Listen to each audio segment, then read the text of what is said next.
I decided to sell my old desk on Craigslist. It had been lying around in my room, gathering dust, and I figured it was time to go. I took some pictures and then listed it, but after waiting for a whole week with no interest, I was starting to lose hope. Then, out of the blue, I got a message from a guy who seemed super interested on checking out the desk. We messaged back and forth for a little while, and soon I gave him my address to come and buy it. On the day of the meetup, the man showed up, and something about him felt a little off. Anyway, I welcomed him in and led him to where the desk was. The man had sort of long hair that was blondish red. He was thin and also somewhat short. He looked at the desk for a minute or two. There really wasn't much to it. It was just an old desk. But then he looked up and asked me if he could use my bathroom. I was confused at first, but I didn't want to be rude, so I pointed him in the right direction. He was in there for a little while, as I waited in the living room by the desk. Then, finally, the man came back over and told me that he really had to get going. He thanked me for showing him the desk and said that he would consider it. Then he left. I was sort of confused and also disappointed. The whole encounter seemed strange, and I was really hoping that the man would have bought the desk from me. Later that day, I decided to lower the price on the desk on Craigslist in hopes that it would get more attention. That very night, though, something strange happened. I was sound asleep when I suddenly woke up to strange noises. I sat up and listened closely. The noises sounded like they were coming from down the hallway. I couldn't figure out what was causing them, and they went on for what felt like forever. After waking up a little bit, I soon realized that the noises were coming from my bathroom down the hallway. This was really strange to me, so I decided to get up and check it out. I got up from my bed and slowly walked over to my doorway. It was open a little, and I stuck my head out to look into the hallway. Just as I did that, I saw the same guy who had looked at my desk earlier. He was leaving my bathroom and starting to walk down the hallway in the opposite direction of me. I quickly ducked back into my bedroom. I was really glad that the guy hadn't seen me. Still, I was really scared, and I couldn't believe that this guy was inside my house. I shut my bedroom door and locked it. I hadn't thought to be quiet, and it made a noise much louder than I had expected. After this, I heard movement as if the man was now walking in my direction. Sure enough, his footsteps started moving closer to my bedroom. I backed up and ran to the corner of the room farthest away from the doorway, got my phone out, and called the police. In the meantime, the man tried opening my bedroom door. When he did, I started freaking out. Then he began banging on the door loudly, not as if he wanted me to let him in, but as if he was trying to break the door down. I looked around the room, but didn't really have any decent hiding places in there. I also had nothing I could really use to defend myself. As the banging continued, I worried that my door wouldn't be able to hold up. I looked to the window and decided that I would have to jump out. The bedroom was not very high above the ground, and I could make the jump to the grass pretty easily. I went to the window and started scrambling to get it open. It was a lot harder than I thought it would be because I was panicking. The bangs on my bedroom door got louder and louder. Finally, I got the window open and I jumped out onto the lawn beside my house. Then I ran down the street as quickly as I could. I didn't really know where exactly I was going, just away from there. I wound up making it to the end of the block before running out of breath. Soon I started walking, and I felt much better and was relieved to be away from there. The police arrived at my house only minutes later. I saw the flashing lights from the next street over, and I walked around. When I saw them, I carefully headed back, and when I got back to my house, I was able to see that they had caught the man who had broken in. I spoke with several officers for about an hour, recapping the whole situation. When I learned that officers had found the man in my bedroom with the door broken, I couldn't believe it. I'm really glad that I left. I'm not sure why the man broke into my house, though, and what his intentions were. I do know that he got in because he left the bathroom window open a little bit for himself when he had looked at the desk earlier. It was never really his intentions to buy it. To wrap up the story, I will let you know that I did end up selling the desk at a lower price several weeks later.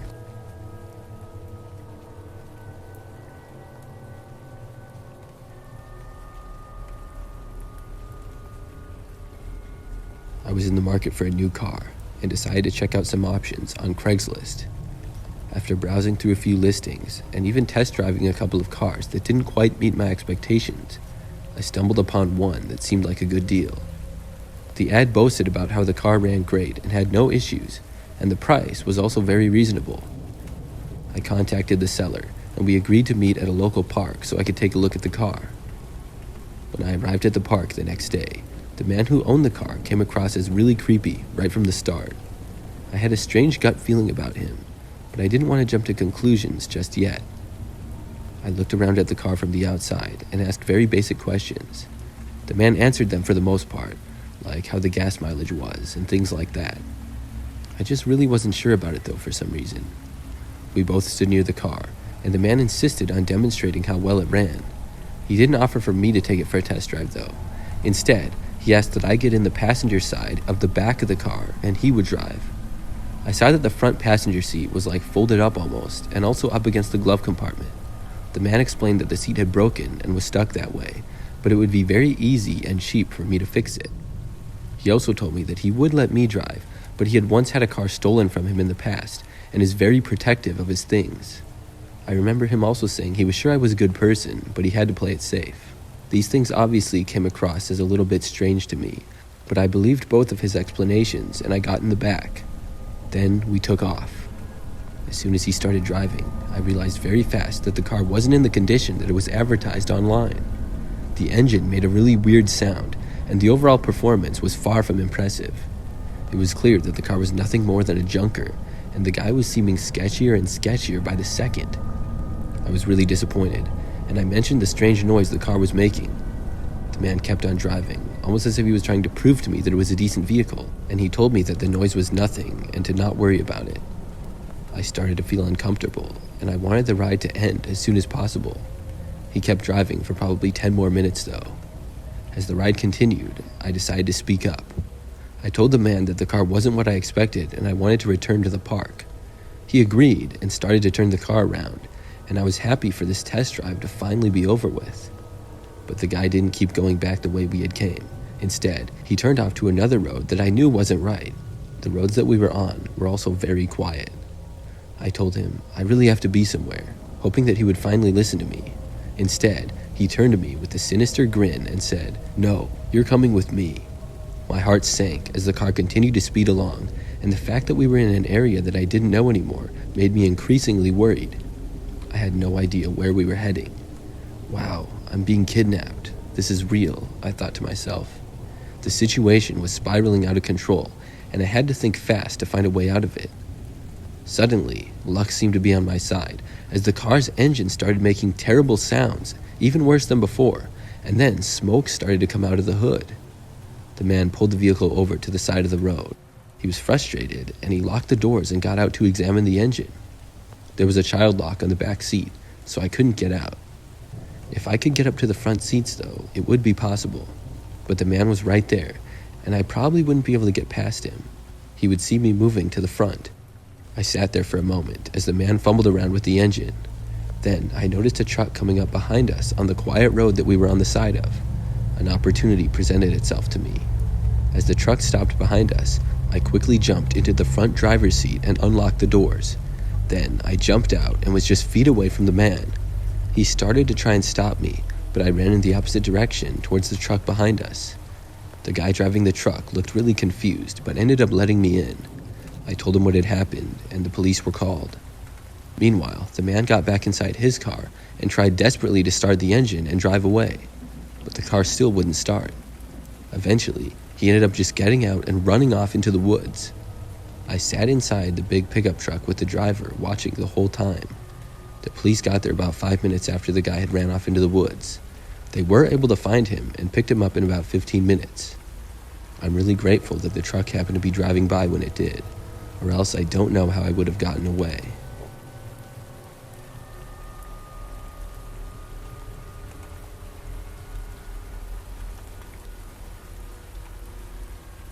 As my freshman year in high school was arriving, I was an ignorant 14-year-old dreaming of having my own TV in my bedroom.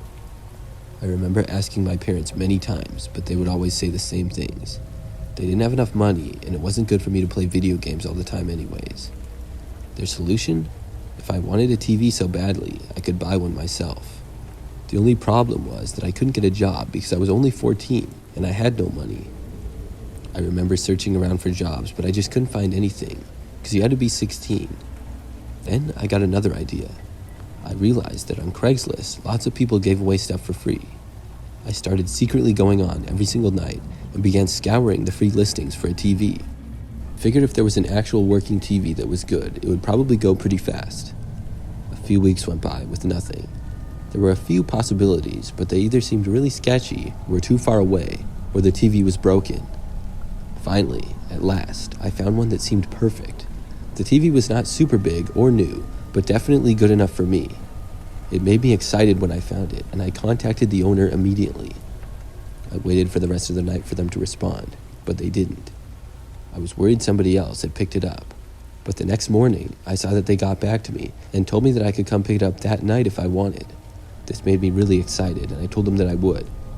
We lived in a really populated area, which meant that I could ride my bike almost all over the place. The address was only about 1.5 miles away. So that night, without telling my parents, I hooked up a wagon to the back of my bike so that I could carry the TV back. Then I set out to go pick it up. My plan was to put some bungee cords around the TV and wagon for it to be secure, and once I was home, I would show my parents. I figured that if I already had the TV home, my parents would let me keep it. I knew them pretty good, and my older sister had actually done a similar thing with a pet hamster. She didn't sneak out into the night to get it, but she had a friend who was giving away a hamster, and she came over, and then they asked her, and my parents said yes. Anyways, the sun was set, and it took me about 15 minutes to get to the address that I had written down as the house. When I got there, it looked like just another house in the dense neighborhood. I parked my bike at the end of the driveway and then walked up to the front step. When I was there, I knocked at the front door, but saw that it was already open. Still, I didn't want to be rude, and I waited outside. I heard a voice coming from seemingly the back of the house. It was a man's voice, and he said something like, "Are you here for the TV?" I yelled back, "Yes." The guy said that it was his son's, and he was in the basement. He then told me to go ahead. I found it a little strange, and I never saw the person, and they never bothered to come and answer the door or greet me at all. I helped myself to walking inside, and saw that there was a basement door that was open with stairs going down. The basement was very dark and looked really creepy to me. As a 14-year-old kid, I'm not going to lie, I had a feeling of, what did I get myself into? Still, I wanted a TV, and I wanted one bad, so I pressed on.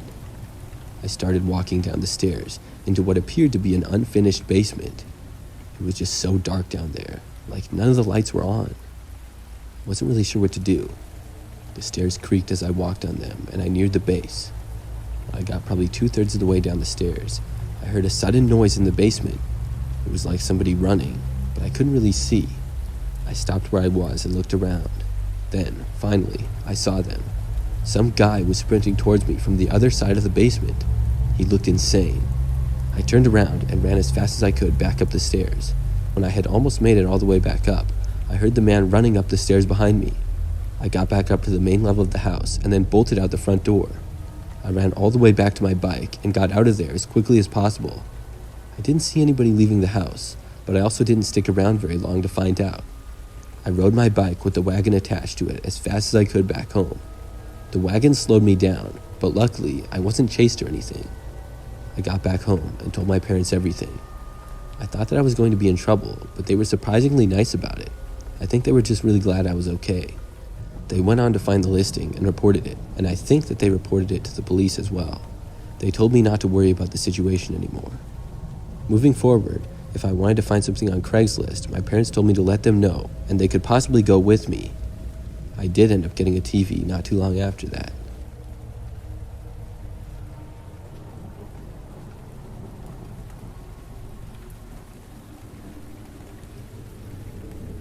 I'm a 30-year-old female, and last summer, I listed my old laptop on Craigslist. I paid over $1,000 for the laptop when I bought it brand new, and I had recently gotten a new one. The laptop was about 3 years old, and it worked great. I figured I could still get a lot of money for it, and I did a little bit of research on what it was worth before listing it. This was my first time attempting to sell anything on Craigslist. I hadn't bought anything on Craigslist either, but one of my friends had several good experiences with it and recommended it to me. So I listed the laptop, and over the first few days, got no interest. I had one person asking if I would accept an offer that was far too low, but that was about it. Then, I finally seemed to get somebody that was seriously interested in it. I got a message from someone asking if the laptop was still available. I told them yes, and the person said they would like to come over and buy it. The person said his name was Tony, and he was willing to pay full price for the laptop. He said that his had recently broken, and he really needed one. We texted back and forth for a little, and ended up agreeing that Tony would come to my house to buy it the next evening. That very next morning, on what was supposed to be the day of the meeting, I saw that I had a friend request on Facebook. The request was from Tony himself. This puzzled me a bit because I hadn't given him my last name or anything like that.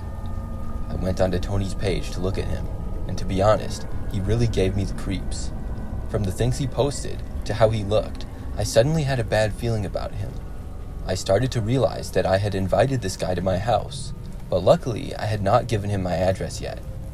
I decided that I no longer wanted him to come over, and I was going to tell him that I wasn't going to sell it anymore. I texted Tony and I told him that I was sorry, but something had come up and I would no longer be able to sell him the laptop. Tony responded pretty quickly, asking me why not. All I said was that something unexpected came up and I was sorry, but it just wasn't going to work out.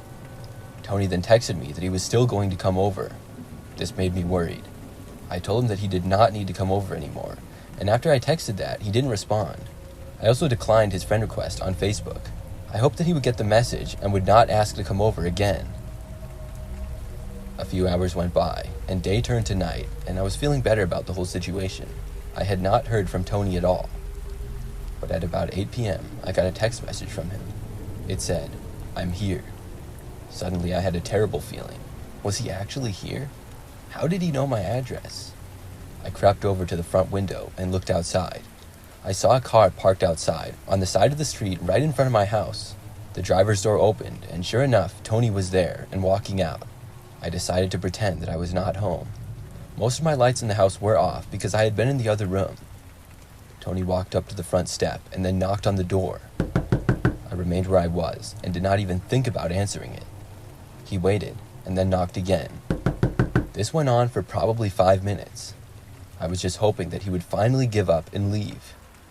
It was quiet for a while, and I was thinking about checking to see if Tony was gone, but then I felt my phone vibrate. I looked at it to see that Tony had texted me again. This time, he said, "I know that you're home. Let me in." I had no clue how he knew I was home, but I still didn't answer.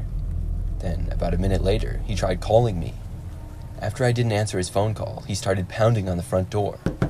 Finally, I decided to text Tony back. I said, "Leave now or I will call the police." Tony did not text me back. He kept knocking on the door on and off for a few more minutes. When this continued, I went ahead and called 911. I told them basically the whole story, and I was told that a police officer would be there in 5 to 10 minutes. After the police were on their way, I got another text from Tony demanding me to let him in the house now. I didn't respond. Then I heard what sounded like Tony running from the front of the house around to maybe the back. I didn't hear anything for a while afterwards. A short time later, the police officer arrived. I answered the door for him and spoke to him for a few minutes. It looked like Tony was gone, though. I showed the officer the texts, and he ended up searching in my backyard as well as the front and sides of my house. Tony was gone, but the officer told me not to hesitate to call if Tony caused me any more problems. I couldn't believe that Craigslist could be such a dangerous place. Sure, I had heard stories about it, but I didn't think it would actually happen to me. Not in my city. I had always considered it to be really safe. Plus, I was new to Craigslist and had never actually used it before. I guess I learned the hard way to be very careful while using it. The crazy thing was that I had never given Tony my address. I was going to, but hadn't done it yet. So about an hour after the officer left, it was now about 10:30 at night. I was in my bedroom now, but not asleep yet. I was just watching TV and laying in bed. That's when I heard glass breaking coming from the back side of the house. I knew instantly that Tony was back. Then my phone started ringing. Tony was calling me. I did not bother to answer it. I rejected the call and then blocked Tony's number. I ran to my bedroom door and locked it. Then I called the police once again. Tony was walking around at the other end of the house, near where he had broken in. I heard him yell something, but I couldn't tell what it was. I told the 911 dispatcher that Tony was back and he had broken in. I was told that officers would be there as soon as possible. I didn't know how long I could wait, though. I ran into my bedroom closet, which was small, but I could fit inside. I hid myself as best as I could. Tony made his way closer, over to my bedroom. Soon, he was right outside my bedroom door. He then yelled for me to let him in. He threatened to break the door down if I didn't. I yelled loudly that I had already called the police and they would be there any minute. Tony didn't reply, but pounded very loudly on my door several times. Then he walked away and seemingly charged back at my door to try to break it down. I heard the loud crashing of him running into my door, but luckily it did not break. If he got into my bedroom, it was probably only a matter of time before he would find me. He walked away again, but I didn't hear him for a while. I really wasn't sure where he went. Soon, there was a knocking at the front door of my house. It was the police, and at first I was afraid to leave my room, but eventually I was able to. I opened the door and I ran as fast as I could to the front door of my house and then let the officers in. This time, there were at least 5 police officers there. I let them in my house and I stayed outside with one of them.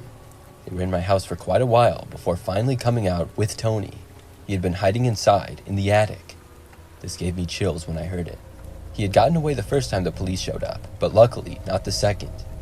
After this experience, I haven't used Craigslist since.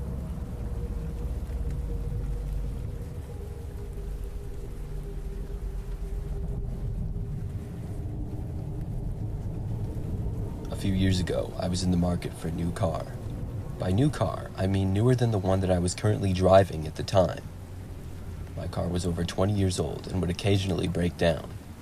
I finally had some money saved up and was looking for something a little bit better. I started looking around on Craigslist. This is where I had gotten my first car, and I knew that they had a lot of good deals. I was also familiar with the website and had been looking there for almost a month. I found a car that looked pretty good. It was cheap, sort of high miles, but lower than my current car. It was definitely an upgrade. I decided that I was serious about it, and I contacted the owner to look at it. It turned out that the owner was a small dealer in the local town, and he said that I could come and see the car the next day. So I went there, and it was a place that I had never seen before. It was sort of run down looking, and even a bit sketchy. The building was small, and the parking lot had areas of cracked concrete with weeds growing out of it. The place had 8 total cars for sale, none of which looked very appealing. Still, the prices were cheap. The building was small, but had 2 stories, and it looked very old. I walked up and tried going inside, but the door was locked, so I knocked on it. A short time later, a man opened the door and introduced himself to me as Terry. He shook my hand and asked me what car it was again that I was interested in. Terry had a mustache and wore a red hat. I would describe him as fitting in with the place nicely. I reminded him of the car that I was interested in and pointed it out on the lot a few feet away. We both walked over to it, and then Terry said, "Let's go get the paperwork." I was a little bit confused because I hadn't agreed to buy it yet or anything. Maybe he wanted us to test drive it, or maybe he didn't know the general information on the car. So we both went inside the building. When I got inside, I saw a small hallway and then a few doors. Then there was a staircase going upstairs. Terry told me to go upstairs, and that's where it was located. I walked up the narrow staircase, and as I reached the top, Terry stood there and showed me which room to go in. There were only 2 doorways at the top of the stairs in a tiny hallway. I started to walk into the room. There was nothing in it though. No desk, no paperwork. The windows had bars over them, and it just looked really creepy. I didn't want to go in. I suddenly said, "Actually, I really have to go to the bathroom right now. Do you have one I could use quick?" Terry paused for a few seconds before he answered. He then told me that he did have one downstairs and told me to be quick. He said that he would show me where it was, and we both walked back down the stairs. When we got down, he showed me to a small room that was the bathroom. When I got inside, it was very small and dirty, but now I was away from Terry. I was still really creeped out though. Why did he want me to go in that room? As I was in the bathroom, I could tell that Terry was right outside the door, directly on the other side. This was also really suspicious. I just wanted to leave at this point. I no longer cared about buying that car. I went to leave the bathroom, and as soon as I started opening the door, it hit Terry, who was standing right outside of it. When it did, I quickly closed the door again. Then, I decided to just open the door really fast. The door opened onto Terry, and it pushed him back a little. It created a sort of wall between me and him. I ran out of the room and to the right. Then I ran straight for the door. I heard him yelling something at me, but I didn't stop to listen. Soon, I was out of the building and sprinting for my car. When I made it, I got inside and drove out of there. I got home, and when I looked, the Craigslist ad was deleted. I tried finding that car place on the map, but it was not showing up as a business. I really don't know what the deal with it was, but I never went back.